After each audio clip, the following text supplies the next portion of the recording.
Welcome to our channel. Andhra Pradesh ప్రభుత్వం తీసుకుంటున్నటువంటి సంస్కరణలో భాగంగా అంగన్వాడీ కేంద్రాల అప్గ్రేడింగ్లో కొన్ని కొత్త నిర్ణయాలు తీసుకున్నారు. దీంట్లో రాత పరీక్ష లేకుండా త్వరలో అంగన్వాడీ కార్యకర్తలు ఆయాల పోస్టులని భర్తీ చేయడం కూడా ప్రభుత్వం సిద్ధంగా ఉంది. 4687 అంగన్వాడీ సెంటర్స్లో ఈ పోస్టులని ఫిలప్ చేయాలనేది ప్రభుత్వం భావిస్తుంది. ఈ 4687 మినీ అంగన్వాడీ కేంద్రాలని అక్కడ అప్గ్రేడ్ చేయడం వల్ల ఏమైందంటే అక్కడ ఉన్న కొత్త పోస్టులు సహాయకులు కావాల్సి వస్తుంది. మెయిన్ అంటే ఆయాలు అంటారు, వాళ్ళని హెల్పర్లు అంటారు. ఈ పోస్టులు భర్తీ చేయడానికి నెలకి 7,000 రూపాయల గౌరవ వేతనంతో ఈ ఆయాల్ని భర్తీ చేయడానికి త్వరలో నోటిఫికేషన్ ఉన్నారు.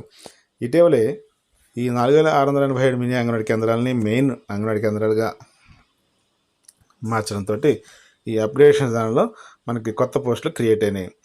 అంగన్వాడీ కార్యకర్తలను ఈ పోస్టులో నియమించడంతో ఇప్పుడు ఆయాలు కూడా కావస్తున్నారు. ఈ ఆయా పోస్టులకు సంబంధించి క్వాలిఫికేషన్స్ ఒకసారి పరిశీలిస్తే 10th క్లాస్ పాస్ అయి ఉండాలి, అలాగే మ్యారీడ్ పర్సన్స్ అయి ఉండాలి. అంగన్వాడీ కార్యకర్త ఉద్యోగాలకు ఏ ఊరిలో ఉన్నటువంటి మహిళలు ఆ ఊరిలోనే దరఖాస్తు చేసుకోవాల్సి ఉంది. అంటే మీకు ఉన్నటువంటి మినీ అంగన్వాడీ సెంటర్ అప్గ్రేడ్ అయ్యి ఉంటే ఆ ఊరిలో అంగన్వాడీ ఆయా పోస్ట్ తప్పనిసరిగా ఫిలప్ చేస్తారు. అట్లాగే ఈ ఉద్యోగానికి 7వ తరగతి ఉన్నా సరిపోతుంది అనేది కూడా చెప్తున్నారు. కనీస వయస్సు 21 సంవత్సరాలు, అలాగే మ్యాక్సిమం ఏజ్ లిమిట్ 35 సంవత్సరాలుగా నిర్ణయించారు. ఎస్సీ ఎస్టీ అభ్యర్థులకు ఈ కేటాయించిన పోస్టులో ఒకవేళ 21 సంవత్సరాలు నిండిన వాళ్ళు దొరకకపోతే 18 సంవత్సరాలు నిండిన వాళ్ళు కూడా తీసుకునే అవకాశం ఉంటుంది. దీనికి ఎటువంటి ఎగ్జామ్ లేకుండా తీసుకుంటారు. మెరిట్ ఆధారంగా, అంటే క్వాలిఫికేషన్కి సంబంధించినటువంటి మెరిట్ ఆధారంగా ఎంపిక చేస్తారు. అయితే దరఖాస్తు ఫీజు కూడా ఏమీ చెల్లించాల్సిన అవసరం ఉండదు.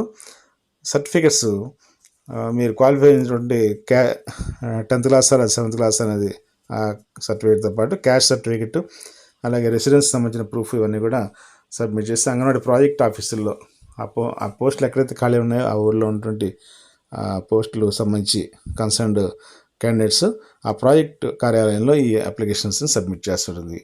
ఇవన్నీ కూడా వచ్చినటువంటి అప్లికేషన్స్ స్క్రూటినీ చేసి అంగన్వాడీ ప్రాజెక్ట్ ఆఫీసర్స్ అలాగే ఆర్డీఓస్ ఈ అభ్యర్థుల్ని ఇంటర్వ్యూ చేసి ఎంపిక చేస్తారు.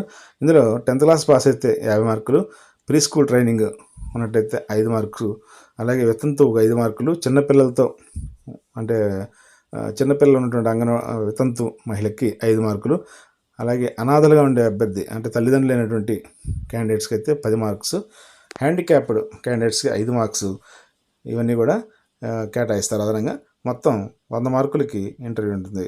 వీటిలో వచ్చిన మార్కుల ఆధారంగా అభ్యర్థులను ఎంపిక చేస్తారు.